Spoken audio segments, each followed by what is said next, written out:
अरे हमारे जगन्नाथ जी ऐसे बच्चों की तरह क्यों रो रहे हैं? आइए देखते हैं इस कथा में। जगन्नाथपुरी के पावन धाम में कर्माबाई नाम की एक वृद्ध महिला रहती थी। उनका हृदय वात्सल्य भाव से भरा हुआ था। वे भगवान जगन्नाथ को जगत का स्वामी नहीं बल्कि अपना छोटा सा बालक मानती थी। कर्माबाई का एक नियम था, वे रोज सुबह ब्रह्म मुहूर्त में उठती और बिना स्नान ध्यान किए सबसे पहले अपने लाडले ठाकुर जी भगवान जगन्नाथ के लिए बड़े ही प्रेम से बाजरे की खिचड़ी बनाती। खिचड़ी तैयार होते ही वे थाली परोसती और पुकारती, मेरे नटखट देख, मैं तेरे लिए तेरी पसंदीदा खिचड़ी लाई हूँ, और भगवान को थाली में भोग लगाती। थोड़ी ही देर में भगवान खिचड़ी खा लेते और थाली साफ हो जाती। एक दिन ऐसा हुआ कि भगवान जगन्नाथ ने बालक का रूप धारण कर कर्माबाई के घर आए और कहा, माँ, क्या तुम मुझे भी खिचड़ी दे सकती हो? कर्माबाई मुस्कुराई और कहा, क्यों नहीं, आओ बैठो, अपनी खिचड़ी खाओ। भगवान बालक बनकर बड़े चाव से खिचड़ी खाते और अपनी बाल लीलाओं से कर्माबाई को निहाल कर देते। ये क्रम वर्षों तक ऐसे ही चलता रहा। एक दिन की बात है, एक ज्ञानी साधु कर्माबाई की कुटिया पर पधारे। उन्होंने देखा कि कर्माबाई बिना स्नान किए और बिना किसी विधि विधान के भगवान को खिचड़ी का भोग लगा रही हैं। साधु ने कर्माबाई को टोकते हुए कहा, माई, ये तुम क्या अनर्थ कर रही हो? बिना स्नान किए भगवान को भोग लगाने से पाप लगता है। शास्त्रों के अनुसार तुम्हें पहले स्नान करना चाहिए, फिर विधिवत पूजा पाठ करके ही भोग लगाना चाहिए। भोली भाली कर्माबाई घबरा गईं। उन्हें लगा कि शायद वे अपने ठाकुर जी का अपराध कर रही हैं।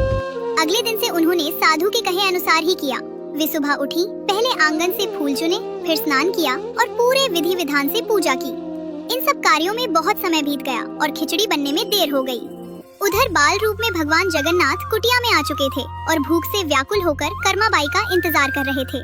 जब कर्माबाई ने बहुत देर बाद भोग लगाया तो भगवान ने जल्दी जल्दी खिचड़ी खाई।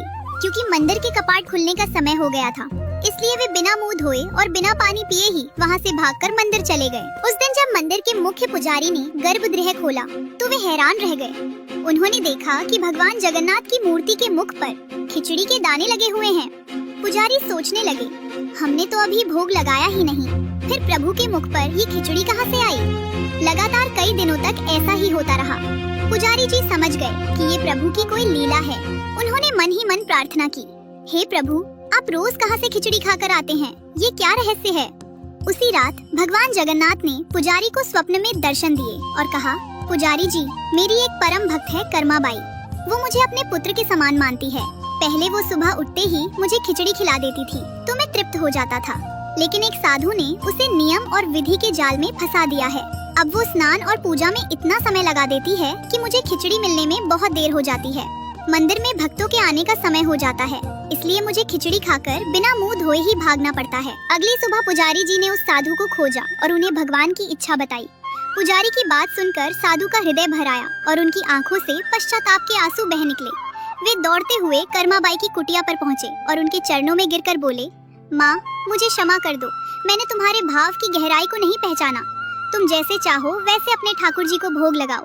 तुम्हारे वात्सल्य के आगे मेरे सारे नियम और ज्ञान फीके हैं। साधु के जाने के बाद कर्माबाई ने फिर से अपनी पुरानी दिनचर्या अपना ली। वे फिर से बिना स्नान किए बाजरे की खिचड़ी बनाती और भगवान जगन्नाथ एक नटखट बालक बनकर आते और बड़े चाव से खिचड़ी खाते। ये प्रेम का सिलसिला कई वर्षों तक चलता रहा। फिर वो दिन आया जब कर्माबाई का शरीर शिथिल पड़ गया और उनके बैकुंठ जाने का समय निकट आ गया। कर्माबाई अपनी खाट पर लेटी थी, उनमें उठने की भी शक्ति नहीं थी। तभी रोज की तरह बाल रूप में भगवान जगन्नाथ उनकी कुटिया में आए। बालक ने रुधे गले से कहा, माँ, आज मुझे खिचड़ी नहीं खिलाओगी? देख, मुझे कितनी भूख लगी है, उठो ना माँ। कर्माबाई ने अपने कांपते हाथों को उठाया और अपने प्यारे कन्हैया के आंसू पोंछे। उन्होंने क्षीण स्वर में कहा, मेरे लाल, अब माँ के जाने का समय हो गया है, तू रो मत। तेरी ये आंखें नम मुझसे देखी नहीं जाती। भगवान जगन्नाथ बाल रूप में वहीं कर्माबाई के सीने से लगकर रोने लगे, जैसे एक बच्चा अपनी माँ के बिछड़ने पर रोता है। और उसी भावपूर्ण वातावरण में भगवान के उसी बाल रूप को निहारते हुए कर्माबाई ने अपने प्राण त्याग दिए और उनका जीवात्मा प्रभु के श्री चरणों में विलीन हो गया। उधर मंदिर में एक अद्भुत और विस्मयकारी घटना घटी। जिस पल कर्माबाई ने प्राण त्यागे, उसी पल मंदिर में विराजमान भगवान जगन्नाथ की मूर्ति की आंखों से अविरल अश्रुधारा बहने लगी।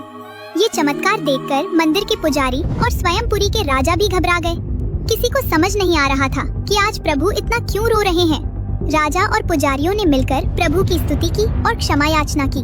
तब उसी रात भगवान जगन्नाथ ने राजा के स्वप्न में आकर दर्शन दिए। स्वप्न में भी प्रभु की आंखें नम थी। उन्होंने राजा से कहा, राजन, आज मेरी माँ कर्मा बाई मुझे छोड़कर चली गई। वो जब तक थी मुझे अपने हाथों से खिचड़ी खिलाती थी। आज उसके जाने के बाद मुझे ऐसा लग रहा है जैसे मैं अनाथ हो गया हूँ। अब मुझे रोज सुबह उस प्रेम और वात्सल्य से बाजरे की खिचड़ी कौन खिलाएगा। राजा का हृदय ग्लानि और प्रेम से भर गया। वे सोचने लगे कि हम महलों में रहकर सोने चांदी के बर्तनों में 56 प्रकार के व्यंजन परोस कर भी प्रभु को वह सुख नहीं दे पाए जो कर्मा बाई ने अपनी टूटी हुई कुटिया में दिया। उस बूढ़ी माँ का निस्वार्थ प्रेम मेरे सारे राजसी वैभव से कहीं बड़ा था। प्रभु को पकवान नहीं, माँ का वह दुलार चाहिए था। अगली सुबह राजा ने मंदिर प्रांगण में सभी पुजारियों और सभासदों को एकत्रित किया। वातावरण में एक अजीब सी उदासी और पवित्रता थी। राजा की आंखों में आंसू थे और कंठ रुंधा हुआ था। उन्होंने कंपकपाते स्वरों में राजसी आदेश जारी करते हुए कहा, आज से जगन्नाथपुरी के विधान बदलेंगे। मेरे प्रभु को अब और इंतजार नहीं करना पड़ेगा। राजा ने घोषणा की, आज से भगवान जगन्नाथ को राजसी 56 भोग बाद में लगेंगे। सबसे पहले ब्रह्म मुहूर्त में माँ कर्मा बाई की याद में बाजरे की खिचड़ी का भोग लगाया जाएगा। यह भोग मिट्टी की हांडी में बनेगा और उसी भाव से परोसा जाएगा ताकि त्रिभुवन के स्वामी को अपनी माँ कर्मा बाई की कमी कभी महसूस न हो। यह केवल एक राजा का आदेश नहीं था, बल्कि भक्त के प्रति भगवान के प्रेम के आगे नतमस्तक होने का प्रमाण था। दोस्तों, ये प्रेम की विजय थी। आज सदियों बाद भी पुरी के मंदिर में ये परंपरा अटूट है। इसे बाल भोग कहा जाता है। सच है, भगवान नियमों के नहीं, केवल भाव के भूखे होते हैं। अगर कर्मा बाई की ये भक्ति आपके दिल को छू गई हो तो कमेंट में जय जगन्नाथ लिखें।